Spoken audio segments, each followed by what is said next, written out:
Marathon.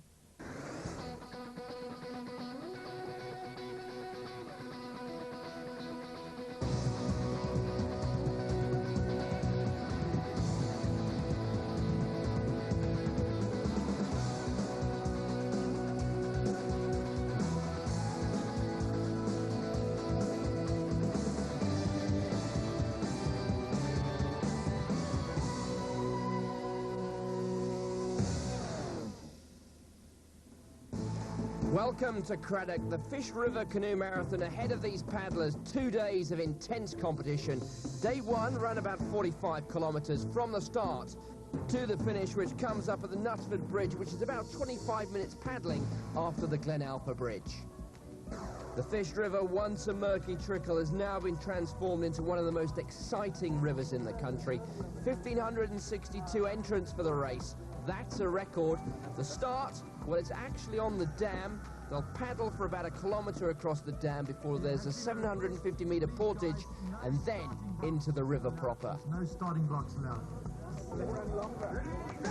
Canoe, way to go! The elite men are away first. A Le Mans type start, a dash for their canoes before they get onto the lake, and that 1K paddle across the dam before hitting the river proper. Big name to look out for, the likes of Mark Perot, Donny Malherbe and Herman Chalupsky. What a test of endurance this is. Almost 82 kilometres over the course of 2 days, 45 Ks today. That's going to mean being in the water for somewhere around about 3 hours. Next up, the women's elite. And they're going off in quite small groups. Not too many women in the field this year. Jeanette Walder, she is the canoeist to look out for here. She's going to be wearing the purple life jacket and green cap, so keep an eye out there. Into the water, and already our first problem. I fear that will be the first of many, though, over the course of these 2 days. It's a great spectator event, many great vantage points. Here's one of them. And of course, with the sun shining, it's a very good way to spend the day. There's Len Jenkins, a junior. He's leading. He's opened up a gap on the portage. He's a very strong runner. 4th in the Zuzi this year. And there, one of the big names in the sport. Herman Chalupsky, of course, his brother Oscar. The course already getting very demanding. Anthony Scott, he's a regular top 5 finisher in the Zuzi.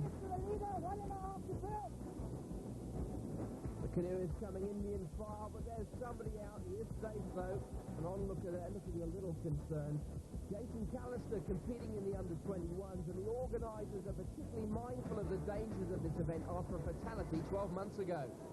Well, you know, being a SA K1 championship event, we had all the top paddlers here, which, you know, it's an attraction for people because they can see the top guys. Unfortunately, if you're paddling, you're not going to see them. You might see them start, and that's the last you'll see of them. But, you know, to have the top canoeists in the country present is, you know, it's a real boost for the event, and that also contributes to the popularity of the race. Personally, I've always thought that the first day was the, you know, the more dangerous section of the river. And with the tragic death last year, you know, we really put extra emphasis on the safety side. We had more people, and we also brought in the South African police divers. We had a squad of them on a rubber duck. They helped. They did a fantastic job on the dam, and after that, they were on standby, you know, in radio contact, should there be a problem somewhere, and you know, then we direct them to that area. We have many people competing, fathers and sons, siblings together, boyfriends and girlfriends. You know, the whole family, as you said, is involved, and there's something for everyone. Another casualty there. This one of the danger areas, but if you look around, there are many police divers and surf lifesavers at hand, just to make sure. There you see. Oh, another problem. And another call for the divers and the surf lifesavers. But that competitor happily out of the boat. This weir causing a few problems even for Jeanette Walder, who leads the women's race, brought to a halt, but she's back into her rhythm, looking confident and well ahead the rest of the field. The first of the K2 competitors. And it's not only the water that's causing problems. And this competitor, his race is run. What happened? He's stuck to a fence on the portage, and even his canoe has sprung a leak. That's it. Ja, that's it. Another year. Time for Djibouti. Back onto the water, and what a river this is. Absolutely perfect conditions. The organisers have made sure that the same amount of water flows in the river as in previous years. 20 to 26 cubic meters per second flows down the Fish River.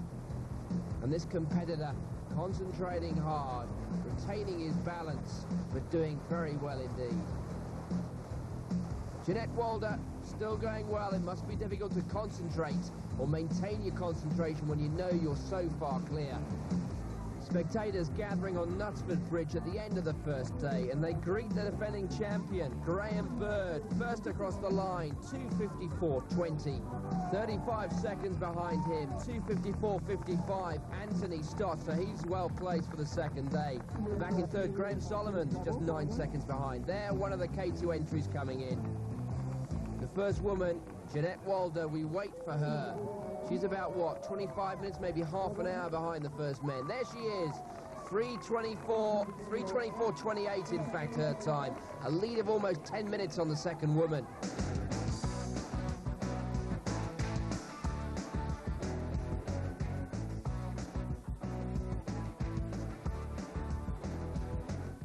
The second day a little shorter, just short of 37 kilometres in fact, and the water, well, it's rather less treacherous, so the competitors can concentrate more on speed than self-preservation. The finish in Craddock awaits.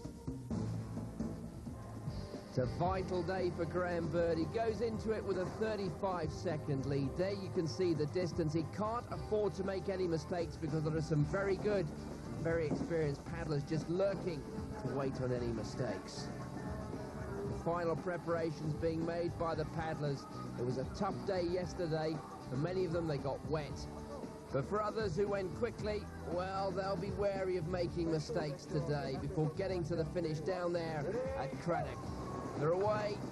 The start of day 2. The limbs, the muscles will be aching, but it's all about sheer guts and determination.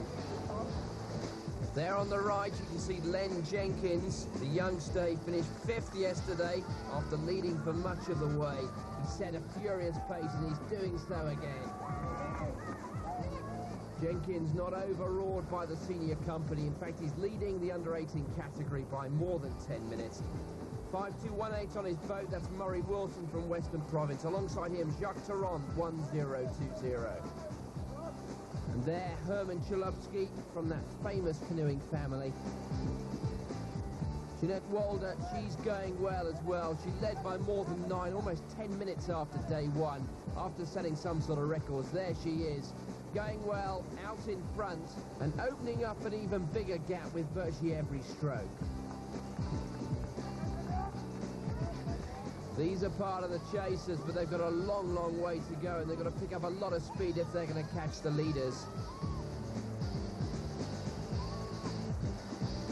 Graham Bird still out in front, but Len Jenkins at the front of the leading pack. There he is, Len Jenkins, the youngster, going well. Very, very brave indeed.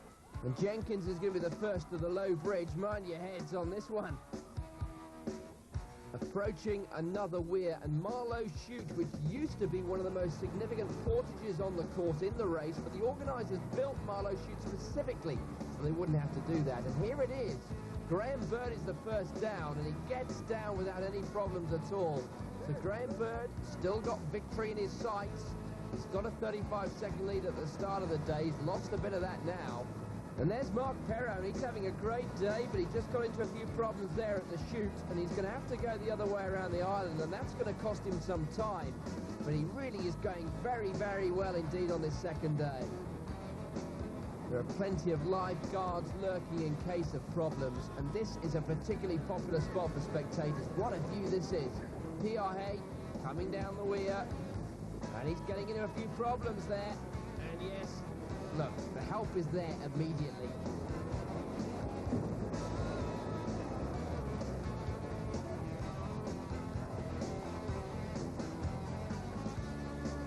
Now that, of course, is the more sensible, is slower route the old way, the portage.